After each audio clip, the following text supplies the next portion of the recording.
ನೋಡಿ, cafe blast ಆಗ್ತಾ ಇದ್ದಂತೆ ಈ ಕಡೆ ಅಧಿಕಾರಿಗಳು ಕೂಡ ಅಲರ್ಟ್ ಆಗಿದ್ದಾರೆ. 7 ಕಡೆ ರಾಜ್ಯದಲ್ಲಿ ಎನ್ಐಎ ಅಧಿಕಾರಿಗಳು ದಾಳಿ ಮಾಡಿದ್ದಾರೆ ಅನ್ನೋದರ ಮೇಜರ್ ಅಪ್ಡೇಟ್ ಒಂದು ಲಭ್ಯವಾಗ್ತಾ ಇದೆ.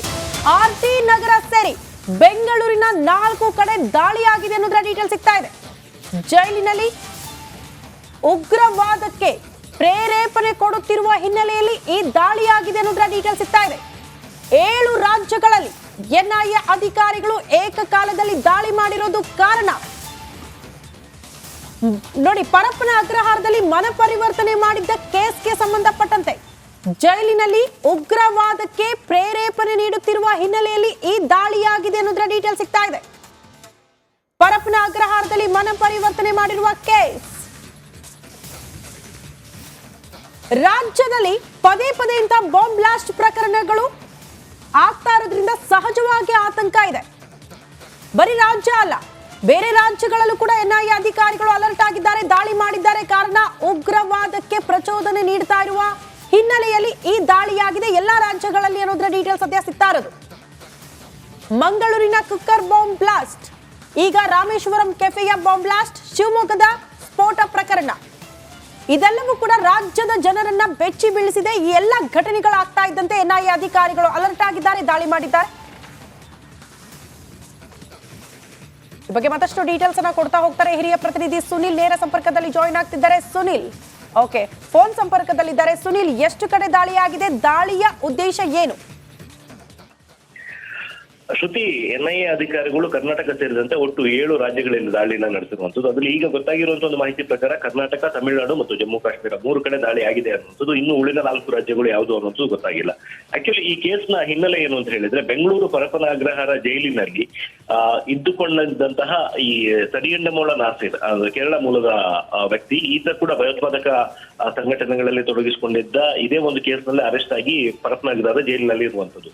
ಈತ ಜೈಲಿನಲ್ಲಿ ಇದ್ದುಕೊಂಡೇ 5 ಜನ ಹಿಂದೂ ಯುವಕರನ್ನ ಮುಸ್ಲಿಂಗೆ ಮತಾಂತರಗೊಳಿಸಿದ್ದ. ಅದಾದ ಬಳಿಕ ಅವರನ್ನ ಭಯೋತ್ಪಾದಕ ಕೃತ್ಯಗಳಲ್ಲಿ ತೊಡಗಿಸಿಕೊಳ್ಳೋದಕ್ಕೆ ಮನಪರಿವರ್ತನೆ ಮಾಡಿದ್ದ ಅನ್ನುವಂಥದ್ದು ವಿಚಾರಕ್ಕೆ ಸಂಬಂಧಪಟ್ಟಂತೆ ಎನ್ಐಎ ಅಧಿಕಾರಿಗಳು ಈ ಹಿಂದೆ ಒಂದು ಪ್ರಕರಣವನ್ನು ದಾಖಲು ಮಾಡಿಕೊಂಡಿದ್ರು. ಬೆಂಗಳೂರು ಎನ್ಐಎಲ್ಲೇ ಪ್ರಕರಣ ದಾಖಲಾಗಿತ್ತು. ಈ ಸಂಬಂಧಪಟ್ಟಂತೆ ಇವತ್ತು ಏಕಕಾಲಕ್ಕೆ ದಾಳಿಯನ್ನ ನಡೆಸಿರುವಂತದ್ದು. ಇದರಲ್ಲಿ ಒಂದು ಪ್ರಮುಖ ವಿಚಾರ ಅಂತ ಹೇಳಿದ್ರೆ, ಈ ನಾಸೀರ್ ಕೂಡ 2008ರ 2009ರ ಬಾಂಬ್ ಸ್ಫೋಟಕ್ಕೆ ಸಂಬಂಧಪಟ್ಟಂತೆ ಅರೆಸ್ಟ್ ಆಗಿ ಜೈಲಿನಲ್ಲಿದ್ದ.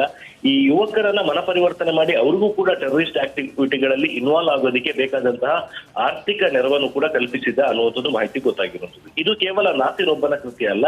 ಈತನ ಹಿಂದೆ ಒಂದು ಸಂಘಟನೆ ನಿಂತುಕೊಂಡು ಇದೇ ರೀತಿ ಯುವಕರನ್ನ ಮನಪರಿವರ್ತನೆ ಮಾಡಿಸ್ಕೊಂಡ್ರೆ ನಾಳೆ ದಿನ ಭಯೋತ್ಪಾದಕ ಕೃತ್ಯಗಳನ್ನ ಎಸಗೋದಕ್ಕೆ ಈಸಿ ಆಗುತ್ತೆ ಮತ್ತು ಹಿಂದೂ ಯುವಕರಿದ್ರೆ ಅವ್ರ ಮೇಲೆ ಯಾರು ಕೂಡ ಅಷ್ಟಾಗಿ ಡೌಟ್ ಪಡಲ್ಲ ಅನ್ನುವಂಥ ಒಂದು ಆಂಗಲ್ಗಳು ಕೂಡ ಇತ್ತು.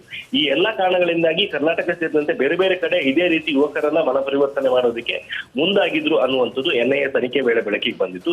ಇದೇ ವಿಚಾರಕ್ಕೆ ಸಂಬಂಧಪಟ್ಟಂತೆ ಇದು ಮೊದಲೇ ಪ್ಲಾನ್ ಆಗಿತ್ತು. ಅಂದ್ರೆ ಬೆಂಗಳೂರು ರಾಮೇಶ್ವರಂ ಕೆಫೆಯಲ್ಲಿ ಬ್ಲಾಸ್ಟ್ ಆಗಿತ್ತಲ್ಲ, ಆ ಒಂದು ಕಾರಣಕ್ಕೋಸ್ಕರ ಇವತ್ತು ನಡೆದಿರುವಂತಹ ದಾಳಿ ಅಲ್ಲ. ಈ ಮನಪರಿವರ್ತನೆ ಕೇಸಿಗೆ ಸಂಬಂಧಪಟ್ಟಂತೆ ಇವತ್ತು ದಾಳಿ ಮಾಡೋದಕ್ಕೆ ಎನ್ಐಎ ಅಧಿಕಾರಿಗಳು ಎಲ್ಲಾ ಕಡೆ ಸಿದ್ಧತೆಗಳನ್ನ ಮಾಡ್ಕೊಂಡಿದ್ರು. ಅದರ ಪ್ರಕಾರ ಇವತ್ತು ಒಟ್ಟು 7 ರಾಜ್ಯಗಳಲ್ಲಿ ದಾಳಿ ನಡೆದಿರುವಂತದ್ದು. ಬೆಂಗಳೂರಿನ ಆರ್ಟಿ ನಗರ, ಸುಲ್ತಾನ್ ಪಾಳ್ಯ ಸೇರಿದಂತೆ ಬೇರೆ ಬೇರೆ ಕಡೆಗಳಲ್ಲಿ ದಾಳಿ ನಡೆದಿದೆ ಅನ್ನುವಂಥದ್ದು ಮಾಹಿತಿ ಕೂಡ ಸದ್ಯಕ್ಕೆ ಮತ್ತೊಮ್ಮೆ ಹೇಳಿ, ಮನಪರಿವರ್ತನೆ ಕೇಸ್ ಅಂದ್ರೆ ಏನು, ನನಗೆ ಅರ್ಥ ಆಗ್ಲಿಲ್ಲ. ಎಸ್ ಜಯಪ್ರಕಾಶ್, ಇದೇನು ಅಂತ ಹೇಳಿದ್ರೆ, ತಡಿಯಂಡಮೋಳ ನಾಸೀರ್ ಅನ್ನುವಂಥವನು ಟಿ ನಾಸೀರ್ ತಡಿಯಂಡಮೋಳ್ ನಾಸೀರ್ ಅನ್ನುವಂಥವನು ಈತ ಕೇರಳ ಮೂಲದವನು. ಚಿನ್ನಸ್ವಾಮಿ ಸ್ಟೇಡಿಯಂ ಬ್ಲಾಸ್ಟ್ ಕೇಸಲ್ಲೂ ಕೂಡ ಈತ ಆರೋಪಿಯಾಗಿದ್ದ. ಬೆಂಗಳೂರು ಪರಪ್ಪನಗ್ರಹಾರ ಜೈಲಿನಲ್ಲಿ ಈತ ಇದ್ದ. ಈತ ಜೈಲಿನಲ್ಲಿ ಇದ್ದುಕೊಂಡು ತನ್ನ ಬ್ಯಾರಕ್ ನಲ್ಲಿ ಮತ್ತು ಅಕ್ಕಪಕ್ಕದ ಬ್ಯಾರಕ್ ನಲ್ಲಿ ಇರುವಂತಹ ಅಮಾಯಕ ಯುವಕರು, ಅಂದ್ರೆ ಫೈನಾನ್ಷಿಯಲಿ ಪ್ರಾಬ್ಲಮ್ ಇರುವಂತವರು ಅಥವಾ ಯಾವುದೋ ಒಂದು ಕೇಸಲ್ಲಿ ಅರೆಸ್ಟ್ ಆಗಿ ಜೈಲಿಗೆ ಬಂದಿರ್ತಾರೆ, ಅವರನ್ನ ರ್ಯಾಡಿಕಲೈಸ್ ಮಾಡ್ತಿದ್ದ. ನೀವು ಇದೇ ರೀತಿ ಇದ್ರೆ ನಿಮ್ಮ ಜೀವನ ನಾಳೆ ಕಷ್ಟ ಆಗುತ್ತೆ, ಹಾಗಾಗಿ ನಮ್ಮ ಮತಕ್ಕೆ ಬನ್ನಿ, ನಿಮಗೆ ಎಲ್ಲಾ ರೀತಿಯ ಹೆಲ್ಪ್ ಅನ್ನು ಕೂಡ ಮಾಡ್ತೀವಿ ಅಂತ ಹೇಳಿ ಈತ ಜೈಲಿನಲ್ಲಿ ಇದ್ದುಕೊಂಡು ಹೊರಗಡೆ ಇರುವಂತವರ ಮುಖಾಂತರ ಯುವಕರ ಫೈನಾನ್ಷಿಯಲಿ ಪ್ರಾಬ್ಲಮ್ ಇರುವಂತಹ ಯುವಕರು ಯಾರಿರ್ತಾರೆ ಅವರ ಫ್ಯಾಮಿಲಿಗೆ ಬೇಕಾದಂತಹ ಫೈನಾನ್ಷಿಯಲ್ ಹೆಲ್ಪ್ ಗಳನ್ನ ಮಾಡ್ಕೊಡ್ತೀವಿ. ಅಂದ್ರೆ ಎಲ್ಲಾ ಧರ್ಮೀಯರ ಕೇವಲ ಆತನ ಧರ್ಮಕ್ಕೆ ಸೇರಿದವರು ಮಾತ್ರನಾ? ಎಲ್ಲಾ ಧರ್ಮೀಯರು, ಆ ಮುಸ್ಲಿಂ ಧರ್ಮಕ್ಕೆ ಸೇರಿದಂತವ್ರು ಖಂಡಿತ ಇಲ್ಲ, ಹಿಂದೂ ಮತ್ತು ಕ್ರಿಶ್ಚಿಯನ್ ಧರ್ಮದಲ್ಲಿ ಇರುವಂತವ್ರಿಗೆ ಹೆಲ್ಪ್ ನ ಮಾಡ್ತಿದ್ದ.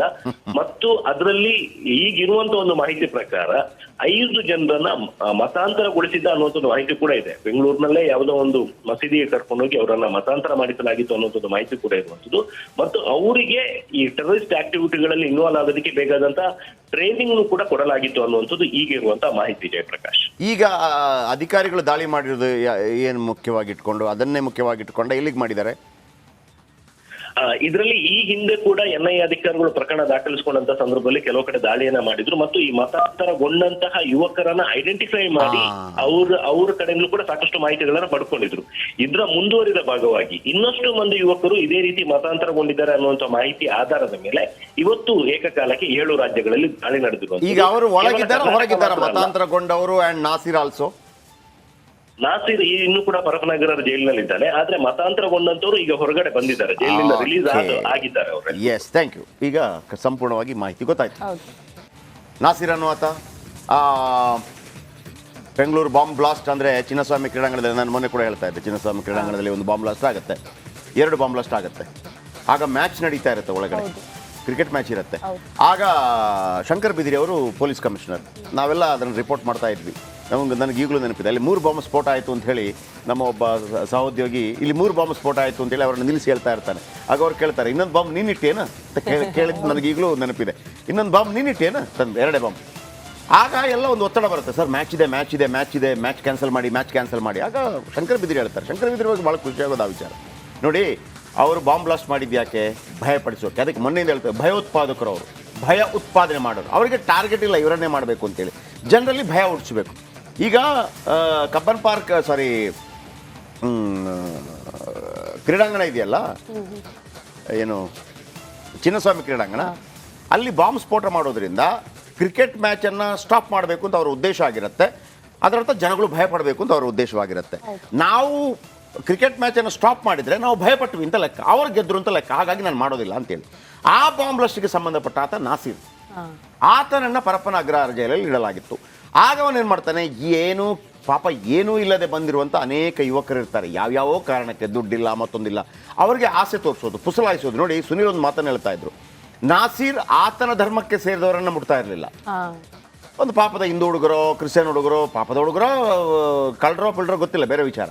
ಅವರನ್ನು ನೀವು ಯಾಕೆ ಹಿಂಗಿರ್ತೀರಿ, ಏನಾದರೂ ಮಾಡಿ ಸಾಹಸದ ಕತೆ ಹೇಳ್ಬಿಡೋದು ಅವ್ರಿಗೆ, ನೀವು ಹಂಗೆ ಮಾಡಿ ಹಿಂಗೆ ಮಾಡಿ ದುಡ್ಡು ಬರುತ್ತೆ ಮತ್ತೊಂದು ಬರುತ್ತೆ ಅಂತೇಳಿ. ಸೊ ಹಾಗೆಲ್ಲ ಮಾಡಿದ್ರೆ ಅವರು ನಂತರ ಏನಾದರೂ ಕೆಲವರನ್ನ ಆತ ಮತಾಂತರ ಕೂಡ ಮಾಡಿದ್ದಾರಂತೆ, ಮಸೀದಿಗಳಿಗೆ ಹೋಗಿ ಮಾಡಿಸಿದ್ದಾರೆ ಅಂತ ಹೊರಗಡೆಯಿಂದ ಮಾಡಿಸಿರ್ಬೋದು.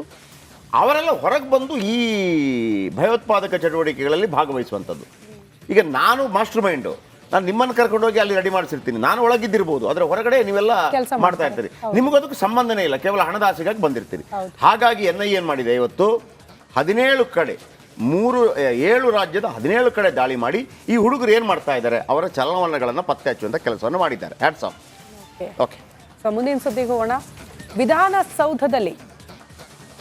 ವಿಧಾನಸೌಧದಲ್ಲಿ ಪಾಕ್ ಪರ ಘೋಷಣೆಯ ಸಂಘರ್ಷ ದೊಡ್ಡ ಮಟ್ಟದಲ್ಲಿ ಆಗ್ತಾ ಇದೆ. ಖಾಸಗಿ ವರದಿ ಸಿದ್ಧವಾದ್ರೂ ಕೂಡ ಸರ್ಕಾರದ ವರದಿ ಇನ್ನೂ ಕೂಡ ರೆಡಿ ಇಲ್ಲ. ಸಿದ್ದರಾಮಯ್ಯನವರ ಸರ್ಕಾರದ ಕೈ ಸೇರ್ತಾ ಇಲ್ಲ FSL ವರದಿ, ಯಾಕೆ ಅನ್ನೋದೇ ಬಹುದೊಡ್ಡ ಪ್ರಶ್ನೆ ಆಗ್ತಾ ಇದೆ. ಇಷ್ಟು ದಿನ ಬೇಕಾ ಒಂದು FSL ರಿಪೋರ್ಟ್ ಬರೋದಕ್ಕೆ? ಇದೇ ದೊಡ್ಡ ಮಟ್ಟದ ಅನುಮಾನಕ್ಕೆ ಕಾರಣ ಆಗ್ತಾ ಇರೋದು. ಬಟ್ ವಿಪಕ್ಷ ನಾಯಕ ಆರ್ ಅಶೋಕ್ ಅವರ ಆರೋಪ, ಆಲ್ರೆಡಿ ಸರ್ಕಾರದ ಕೈ ಸೇರಿದೆ FSL ರಿಪೋರ್ಟ್, ಅದನ್ನ ಹೈಡ್ ಮಾಡ್ತಾ ಇದೆ ಸರ್ಕಾರ, ಮುಜುಗರದಿಂದ ತಪ್ಪಿಸಿಕೊಳ್ಳುವ ಪ್ರಯತ್ನ ಆಗ್ತಾ ಇದೆ ಅನ್ನುವಂತ ಗಂಭೀರ ಆರೋಪ ಬಿಜೆಪಿ ನಾಯಕರು ಮಾಡ್ತಿದ್ದಾರೆ. ಸರ್ಕಾರಕ್ಕೆ ಸಲ್ಲಿಕೆ ಆಗಿದ್ರೆ FSL ರಿಪೋರ್ಟ್, ಯಾಕೆ ಅದನ್ನ ಬಹಿರಂಗ ಮಾಡ್ತಾ ಇಲ್ಲ ಸರ್ಕಾರ ಅನ್ನೋದು ಪ್ರಶ್ನೆ. ತನಿಖೆಯ ಪ್ರಗತಿ ಬಗ್ಗೆ ಗೃಹ ಸಚಿವರು ಅಸ್ಪಷ್ಟ ಮಾತುಗಳನ್ನಾಡ್ತಿದ್ದಾರೆ.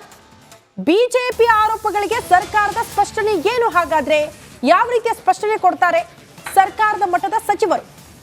ವರದಿ ಮುಚ್ಚಿಟ್ಟು ಪೇಚಿಗೆ ಸಿಲುಕಾಕಿಕೊಂಡಿದೆಯಾ ಸಿದ್ದರಾಮಯ್ಯನವರ ಸರ್ಕಾರ ಅನ್ನೋದು ಪ್ರಶ್ನೆ ಆಗ್ತಾ ಇದೆ. ಬಹಳ ಅನಿವಾರ್ಯ ಅಂತ ಅನ್ಸುತ್ತಾ ಸರ್ಕಾರಕ್ಕೆ ಈ